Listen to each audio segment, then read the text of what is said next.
नमस्कार, स्वागत है आपका। खबर उत्तराखंड देख रहे हैं आप। मैं हूं आपके साथ अनाया शर्मा। शुरुआत करेंगे आज की अहम खबरों के साथ। लोकसभा चुनाव तैयारी को लेकर भाजपा 5 सांगठनिक कार्यक्रम शुरू करने जा रही है, जिनके कार्यान्वयन के लिए प्रदेश स्तर पर टीम का गठन किया गया है।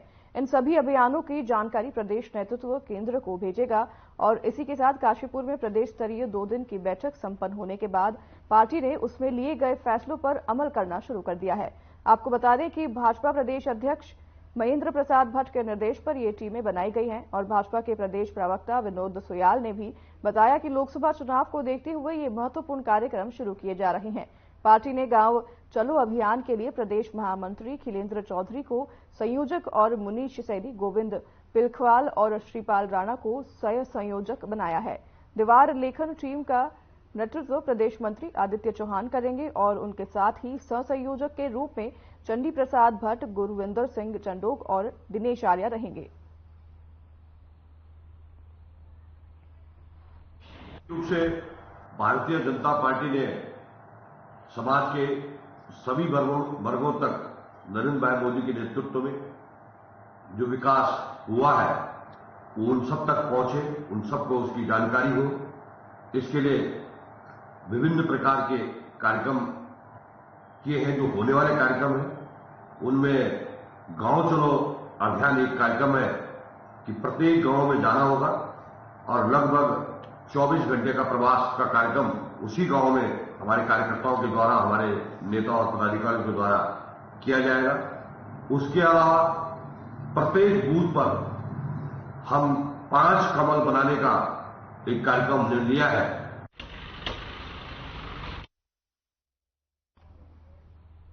भाजपा श्री राम मंदिर प्राण प्रतिष्ठा के ऐतिहासिक मौके पर 22 जनवरी को दीपावली का उत्सव मनाएगी। प्रदेश प्रवक्ता विनोद सुयाल ने बताया कि कार्यकर्ता अन्य संस्थाओं के सहयोग से 1 से 15 जनवरी के बीच अयोध्या से आए अक्षत कलशों को घर घर पहुंचाकर श्री राम मंदिर दर्शन का आमंत्रण पत्र देंगे और 22 जनवरी को अपने आसपास के सभी मंदिरों में भजन कीर्तन का आयोजन करेंगे।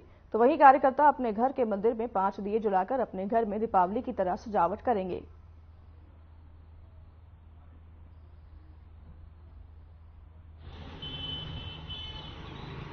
22 जनवरी का दिन सभी सनातनी भाई बहनों के अंदर, पूरे विश्व के अंदर जो निवास करने वाले हैं, वो ऐतिहासिक दिन है।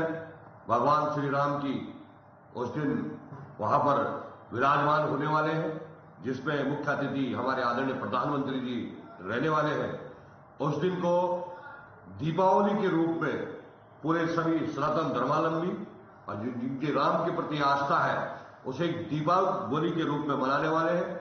सभी घरों में दीपदान होगा, सभी घरों में दीपावली का उत्सव होगा और निश्चित रूप से जो भारत के मानबिंदु है उसके लिए मील का पत्थर साबित होगा कि भगवान श्री राम को 500 वर्षों के बाद ये न्याय मिला है सनातन धर्मावलंबियों को। निश्चित रूप से जिन लोगों की इसमें इतने लंबे समय तक कुर्बानियां रही उनके लिए भी एक बहुत श्रद्धांजलि होगी और हम सबके लिए सुखद क्षण होगा कि वास्तव में हम भारत में निवास करने वाले हमारे प्रभु श्री राम उस दिन विराजमान होंगे। मुख्यमंत्री पुष्कर सिंह धामी ने मुख्यमंत्री आवास में भू कानून के संबंध में उच्च स्तरीय बैठक लेते हुए अधिकारियों को निर्देश दिए हैं कि भू कानून के लिए बनाई गई कमेटी द्वारा बड़े पैमाने पर जन सुनवाई की जाए और विभिन्न क्षेत्रों से जुड़े लोगों और विशेषज्ञों की राय ली जाए। भू कानून के लिए विकेंद्रीकृत व्यवस्था के लिए गढ़वाल और कुमाऊं कमिश्नर को भी शामिल किया जाए। मुख्यमंत्री ने निर्देश दिए हैं कि समिति द्वारा विशेषज्ञों और विभिन्न क्षेत्रों से जुड़े लोगों के सुझावों के आधार पर तेजी से ड्राफ्ट बनाया जाए। उन्होंने कहा कि राज्य सरकार द्वारा सभी निर्णय प्रदेश के हित में लिए जा रहे हैं। राज्य की जनभावनाओं के अनुरूप और जो राज्य हित में जो सर्वोपरि होगा, सरकार द्वारा उस दिशा में निरंतर कार्य किए जाएंगे।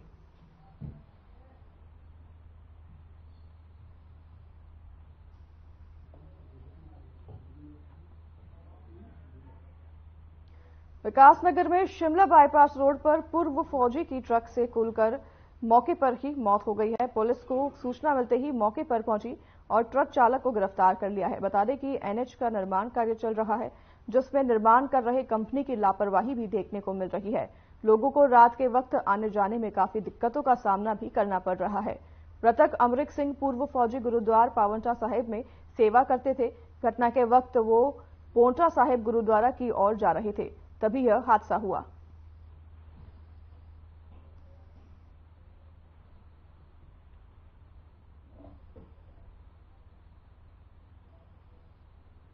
गर्मियों के सीजन में अक्सर जंगल में आगजनी की घटनाएं सामने आती हैं। हालांकि उत्तराखंड के जंगल इस बार सर्दियों में भी धधक रहे हैं। प्रमुख वन संरक्षण अनूप मलिक के अनुसार सर्दियों में आग लगना थोड़ा विचित्र जरूर है। हालांकि इसका मुख्य कारण बारिश का न होने के बराबर बताया जा रहा है। वन विभाग ने आगजनी की घटनाओं को लेकर एडवाइजरी भी जारी कर दी है। एडवाइजरी में वन विभाग के कर्मचारियों को गश्त बढ़ाने और स्थानीय लोगों का सहयोग प्राप्त करने को कहा गया है।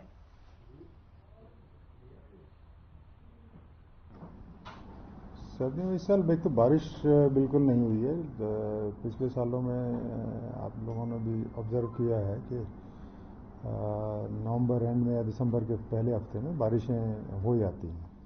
तो अब यार बिल्कुल भी बारिश नहीं हुई, तो एक तो ये मेन कारण तो यही है। और एडवाइजरीज जारी की हैं लोग, क्योंकि सर्दियों में आग लगना थोड़ा सा विचित्र है, लेकिन मेन कारण यही है कि अब की बार बारिश नहीं हुई। एडवाइजरी जारी कर दी हैं, लोग गश्त बढ़ाएं और गांव वालों का सहयोग प्राप्त करें। जैसे कॉर्बेट है,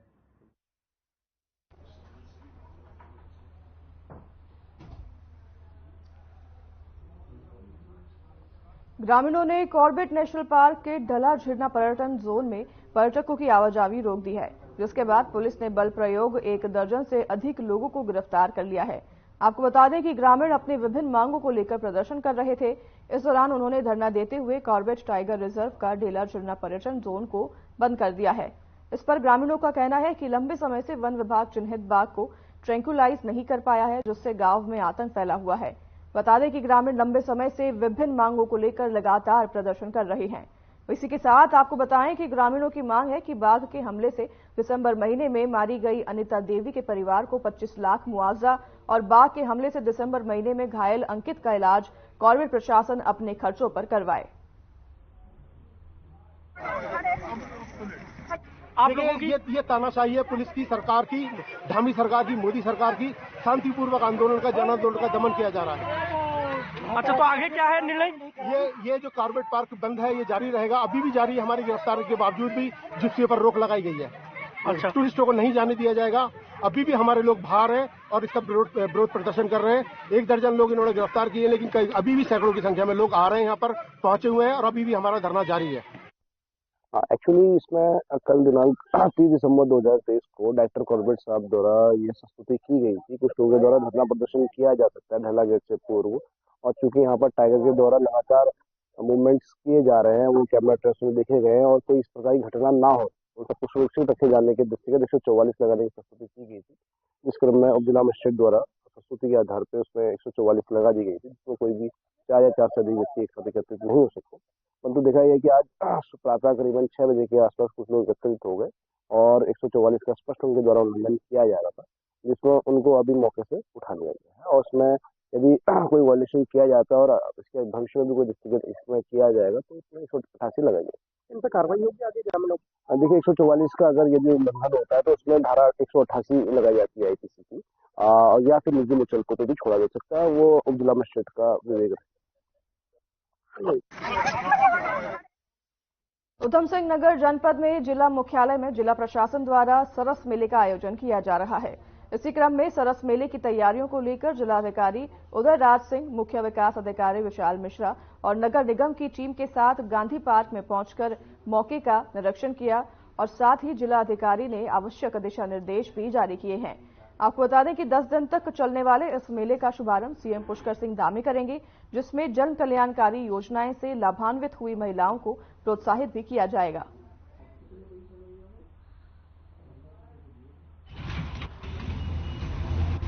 तो ये जान रहे हैं कि हम लोगों ने एक कार्यक्रम यहाँ पर रखा है, सरस मेले का कार्यक्रम।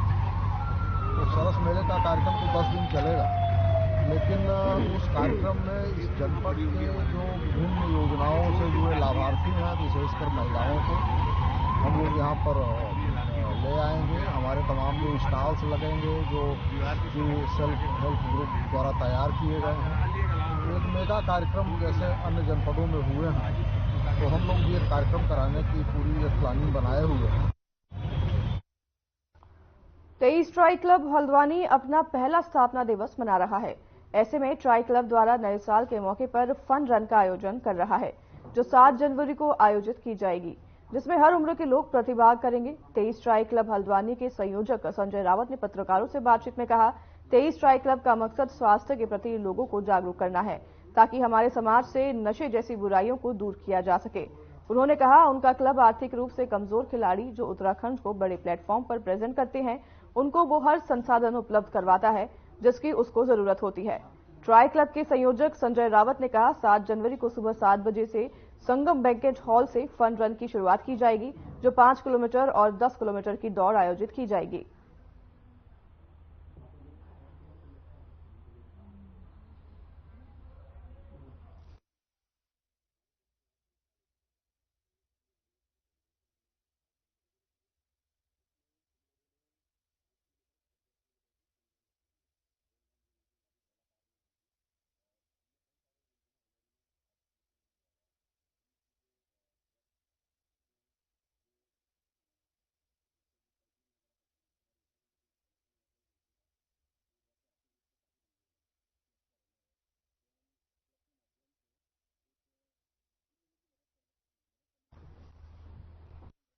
उत्तराखंड को रिप्रेजेंट ये पहली बार हमारा इवेंट हो रहा है, 1 साल कंप्लीट। अब वैसे हमारे क्लब में 2 इवेंट हो चुके हैं, एक रेन रन हो चुका है और अभी जो है हमारा 1 साल कंप्लीट होने में ये एनिवर्सरी रन कराई जा रही है, जो एक फन रन है जिसमें 5 और 10 किलोमीटर की रन है। और इसमें बहुत सारी और फंक्शंस होंगे, अंदर डांस फंक्शंस हैं, ब्रेकफास्ट लंच वगैरह सब कुछ है और 200 से 250 लोग इसमें दौड़ रहे हैं, तो काफ़ी एक अच्छा इन्वॉल्वमेंट है। काफ़ी लोग बहुत एक्साइटेड रहते हैं हमारे क्लब को ज्वाइन करने के लिए।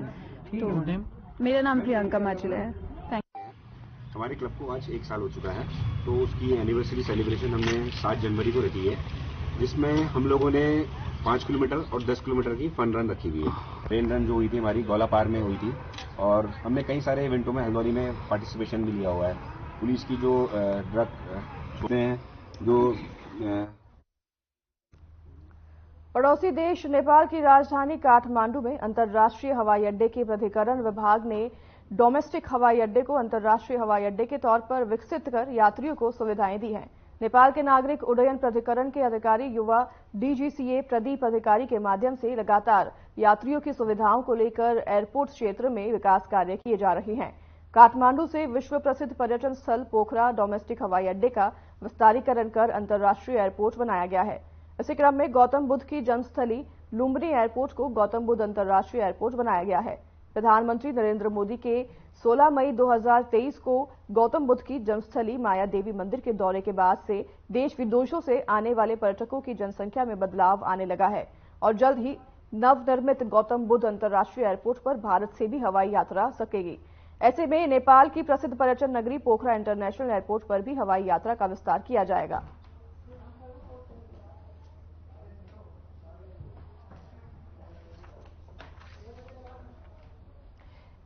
नेपाल में आपको बता दें कि हवाई अड्डे का निर्माण किया जाएगा।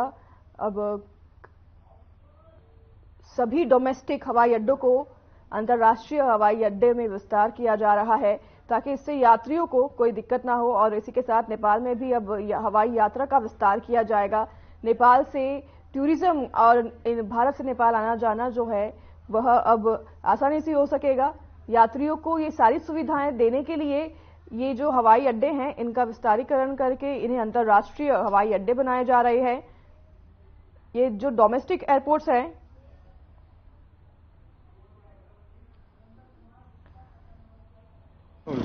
नमस्ते नेपाल के साथ मैं मौजूद हूँ यहाँ पर काठमांडू के त्रिभुवन इंटरनेशनल एयरपोर्ट पर। त्रिभुवन इंटरनेशनल एयरपोर्ट की अगर बात करें तो यहाँ पर पीछे की बिल्डिंग देख रहे हैं आप, क्लासिकल मतलब ट्रेडिशनल तरीके से ये बनी हुई है यहाँ पर। और त्रिभुवन इंटरनेशनल एयरपोर्ट की खासियत ये है कि अंतर्राष्ट्रीय हवाई अड्डा है ये, और त्रिभुवन का नाम जो क्यों पड़ा है, त्रिभुवन वीर विक्रम वीरेंद्र शाह के नाम से ही ये त्रिभुवन इंटरनेशनल एयरपोर्ट का नाम पड़ा है। हम आपको बताने जा रहे हैं कि इंटरनेशनल एयरपोर्ट में यहाँ कई ऐसे एयरपोर्ट जो डोमेस्टिक थे जिनको अपग्रेडेड किया गया है। अपग्रेडेड के साथ साथ त्रिभुवन इंटरनेशनल एयरपोर्ट में जो डोमेस्टिक एयरपोर्ट है उसको भी जल्द ही इंटरनेशनल एयरपोर्ट में कन्वर्ट किया जाएगा। और हम बात करें यहाँ से जो पोखरा है, जो पर्यटक स्थल बताया गया है काठमांडू के पास, वो भी डोमेस्टिक था, उसको भी इंटरनेशनल अपग्रेड कर दिया गया, बन चुका है। हम आपको बताएंगे इसके बारे में भी। और बात करें गौतम बुद्ध की जन्मस्थली लुम्बिनी को भी Bhairawa international, Gautam Buddha international airport के नाम से अपग्रेड कर दिया गया है। अभी हम यहाँ आपको बताएंगे कि यहाँ के जो डीजी हैं, जिनका नाम प्रदीप जो अधिकारी हैं, वो आपको बताएंगे कि कौन कौन से और अपग्रेडेड होने हैं और एयरपोर्ट पर क्या काम चल रहे हैं और क्या लोगों को सुविधाएं हो पाएंगी। जो बाहर से आने वाले हैं उनको अभी तक तो सुविधाएं दी जा रही हैं, आगे क्या बेहतर हो सकता है ये हम आपको अभी आगे बताएंगे। अभी हमने आपको बताया था कि त्रिभुवन अंतर्राष्ट्रीय एयरपोर्ट की सारी चीज़ें बताई थी। यहाँ हमारी बात हुई डीजीसीए से, जो प्राधिकरण के जो डीजीसीए हैं उन्होंने बताया, जिनका नाम है प्रदीप अधिकारी, जिन्होंने बताया कि लगातार हम इस हवाई जहाज को लेकर हम काम कर रहे हैं, एयरपोर्ट को लेकर काम कर रहे हैं। जो डोमेस्टिक है उसको भी हमने कन्वर्टेड किया है इंटरनेशनल में, और लगातार हमारी सेफ्टी को लेकर हो, चाहे वो पैसेंजर को लेकर हो, तो लगातार हमारी निगाह में ये काम किए जा रहे हैं और आगे भी इन चीज़ों को अपग्रेडेड किया जाएगा और नेपाल सरकार लगातार काम कर रही है। Suresh Kumar Gupta, Kathmandu, Nepal. For your question, when I become DG in 2022, there are a lot of progress in civil aviation system of Nepal. In terms of safety, we have done a very good progress, which can be demonstrated by ICAO audit. वो ICAO audit करते हैं, उसमें नेपाल के हाल अंक 70.1% है, वो विश्व के एवरेज और एशिया पैसिफिक।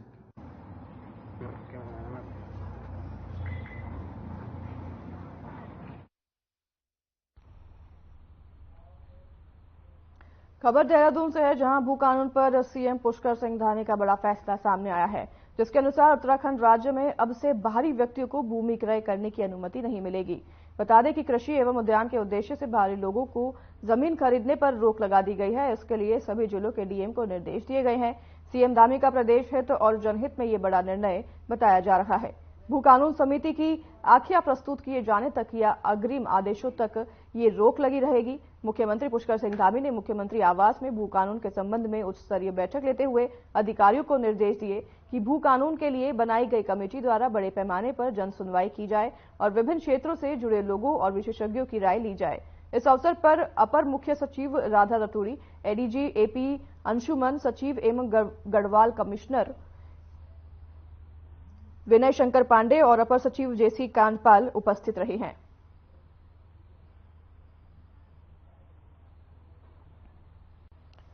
भू कानून पर सीएम पुष्कर सिंह धामी का बड़ा फैसला आया है। उन्होंने उत्तराखंड राज्य में अब से बाहरी व्यक्तियों को भूमि क्रय करने की अनुमति देने से इनकार कर दिया है।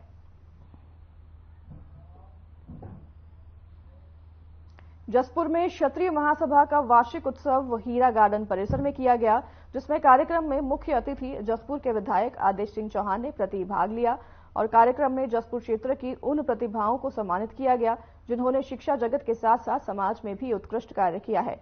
जसपुर विधायक आदेश सिंह चौहान ने कार्यक्रम संबोधन में क्षत्रिय समाज को एकजुट करने का आह्वान करते हैं और नौकरी पेशे और पारिवारिक गतिविधियों के साथ साथ सामाजिक कार्य क्षेत्र में इनकी भागीदारी रही है। कार्यक्रम के अंत में राजस्थान के छात्र की निर्मम हत्या किए जाने पर रोष प्रकट किया और साथ ही कार्यक्रम में 2 मिनट का मौन धारण कर मृतक की आत्मा शांति के लिए ईश्वर से प्रार्थना भी की गई।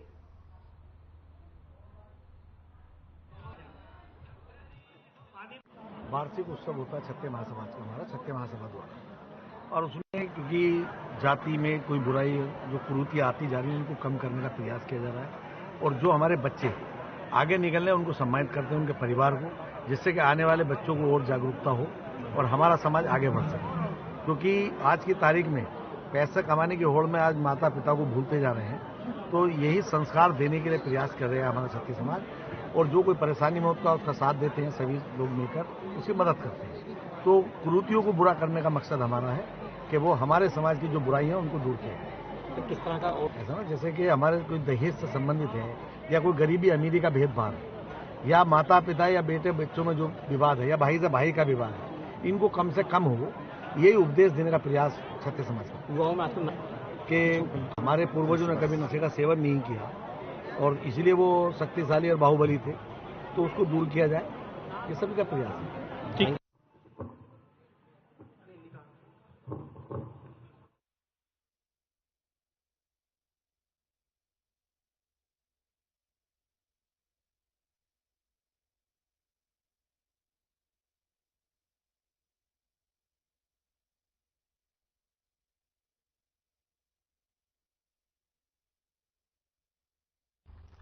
चलिए आपको देहरादून ले चलते हैं, जहां पर सुभाष चंद्र बोस आवासीय कार्यक्रम में प्रतिभाग लेने पहुंचे हैं मुख्यमंत्री पुष्कर सिंह धामी, और क्या कुछ कह रहे हैं आपको सुनाते हैं।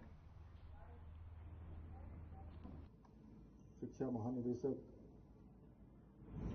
श्री बंशीधर तिवारी जी एवं शिक्षा विभाग के सभी हमारे अधिकारीगण, सभी शिक्षकगण और जिनके निमित्त आज ये छात्रावास का लोकार्पण हो रहा है, आज वर्ष के पहले दिन ये कार्यक्रम यहाँ पर हो रहा है। ऐसे मेरे प्रिय सभी छोटे छोटे नन्हे मुन्ने प्यारे छात्र एवं छात्राएं, हमारे सभी आए हुए अतिथिगण, भारतीय जनता पार्टी के पदाधिकारीगण, सभी हमारे मीडिया के सभी बंधु, सभी मेरे मित्र, मैं सबसे पहले तो आप सभी को आज जो हमारा वर्ष 2024 प्रारंभ हो रहा है, इस वर्ष 2024 की आप सबको अपनी ओर से बहुत बधाई देता हूं, बहुत शुभकामनाएं देता हूं तथा आपके स्वस्थ, सुखी एवं सफल जीवन की कामना करता हूं। इसके साथ ही मैं नेताजी सुभाष चंद्र बोस आवासीय छात्रावास। खबर देहरादून से है, जहां अयोध्या में बनने जा रहे उत्तराखंड के आवासीय पर आपको बता दें, राज्य अतिथि गृह में पौराणिक संस्कृति की झलक दिखाई गई है, और इस बात की जानकारी संस्कृति परिषद के उपाध्यक्ष मधु भट्ट ने दी। उन्होंने यहां भी बताया कि उत्तराखंड के 4 धाम का चित्रण भी इस अतिथि गृह में दिखाई देगा। साथ ही बताया कि इसकी तैयारियां पूरी हो चुकी है और जल्द ही इसका निर्माण कार्य भी शुरू किया जाएगा।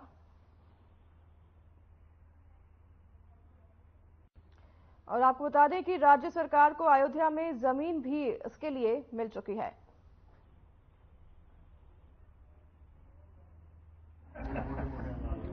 ये बिल्कुल प्रभु श्री राम का दिव्य भव्य मंदिर बन रहा है, और देवभूमि उत्तराखंड से जो यहाँ की पूरी जो एक संस्कृति है, प्रभु श्री राम के हमारे लिए तीर्थ पुरोहित सभी वहाँ पर जा रहे हैं। साथ में वहाँ पर क्योंकि उत्तराखंड भवन वहाँ पर बन रहा है, वहाँ की जो हमारे 4 धाम हैं, श्री बद्रीनाथ, श्री केदारनाथ, यमुनोत्री, गंगोत्री, उसकी वहाँ पर झलक दिखाई देगी। और साथ में हमारी यहाँ की जो कला कृति है, काष्ठकारी है, यहाँ की जो विभिन्न जो हमारी एक कलाकृतियाँ हैं, वो उस भवन में बिल्कुल जो हमारा उत्तराखंड भवन है वो उसकी संस्कृति की एक झलक वहाँ पे दिखाई देगी। साथ में हम आने वाले समय में प्रभु श्री राम का जिस प्रकार से दिव्य भव्य क्योंकि जो अलौकिक जो हमारा एक इस समय संगम होने जा रहा है, वो वहाँ पर अयोध्या में दिखाई देगा।